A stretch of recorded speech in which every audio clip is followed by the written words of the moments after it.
Randy, so kind of walk me through. You had somebody unwanted here at your house recently. Walk me through what happened when you first noticed something was amiss. So I got up early on Sunday to walk my dog or just kind of meander around the house. Nobody else was awake, and I came out to get some gum out of my car. And as I came out the door, I noticed my son's bike leaning against the car pointed out, which was highly unusual. So I came out to the bike, and as I got to the bike, I turned and saw him in the garage going through my backpacks. So I just said, what the hell are you doing in my garage? And at first he told me, oh, I was looking for a bike pump.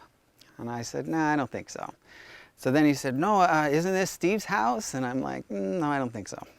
So then he said, oh, my cousin lives right down there. And I'm like, no, I don't think so.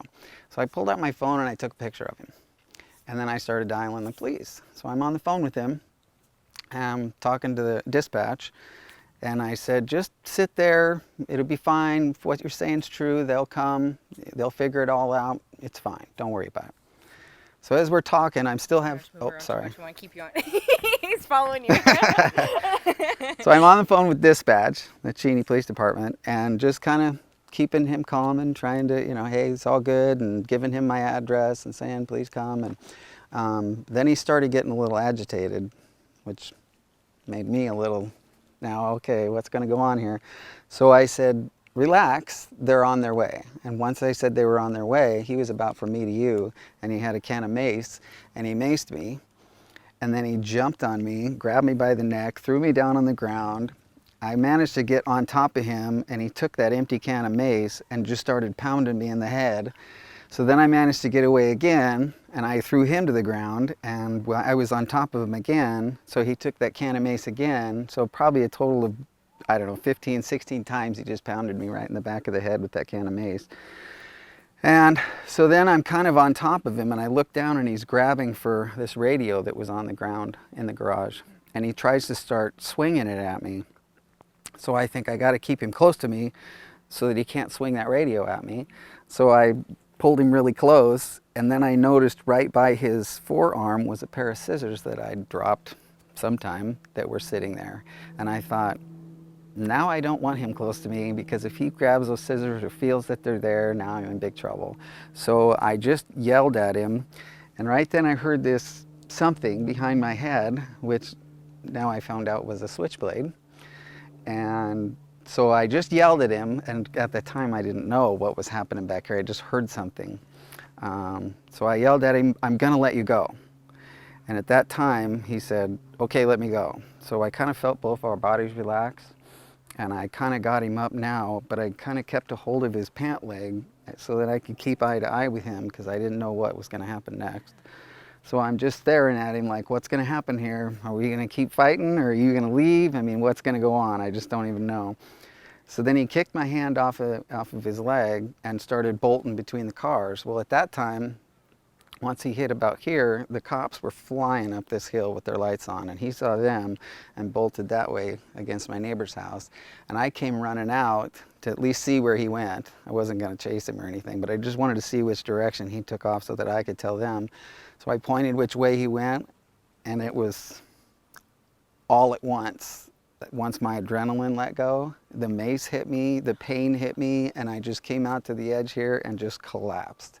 And the cops came up, they apprehended him, and the fire truck came up, and they helped me with the washing my face and trying to get the mace. I couldn't breathe, I couldn't see, but it was so bizarre because during the whole confrontation, the mace never affected me whatsoever.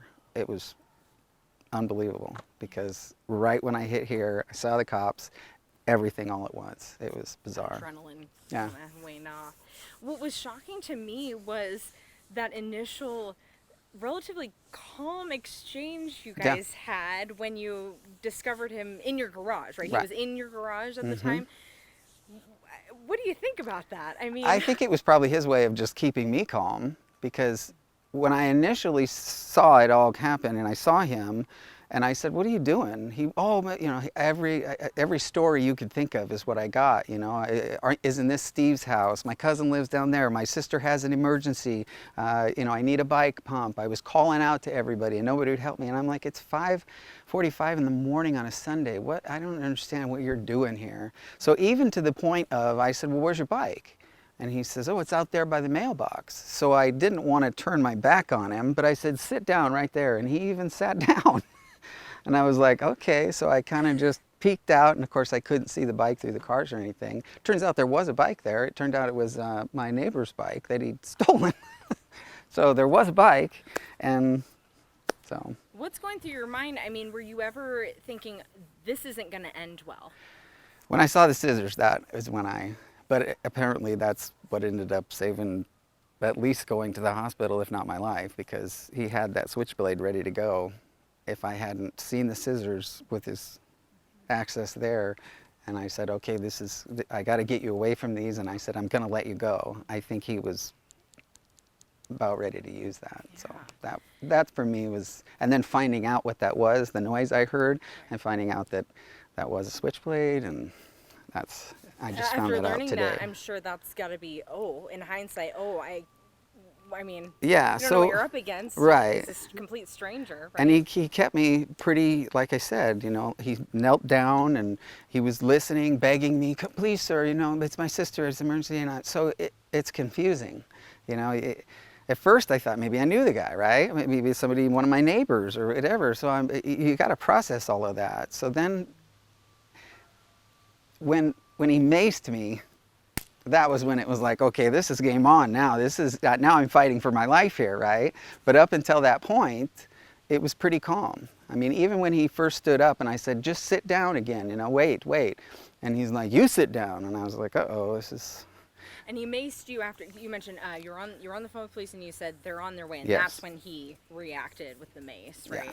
So did he get away with anything, any of your No, property? He booked it out of here, and there was, come to find out, he'd been pretty busy in the neighborhood in our little town of Cheney, which is surprising to me, but as far as I know, roots here. Yeah. I mean, has anything like this ever happened in this? Well, like a year ago, I had my bike outside the garage, and somebody took my bike. They didn't get far because the chain fell off, and they dumped it over there, and I called the police and checked the security cameras, and of course saw somebody taking my bike. So, I mean, it's not a whole lot, but he ended up like going through my wife's truck, and really weird, he sectioned everything out like he was sitting there going, what am I going to take, you know? So, but no, not really. I mean, it's just like anybody, you think it's a pretty safe neighborhood until it happens. Yeah. So you said police were blazing down the street, coming this way. Were they able to arrest him that day? Or yeah, so he bolted that way down the hill. Of course, I couldn't see anything at that point, so I had no idea what was going on. They actually brought him back up to the top of the hill here and treated him for injuries because he was from me to you when he maced me, so he got it in his face too.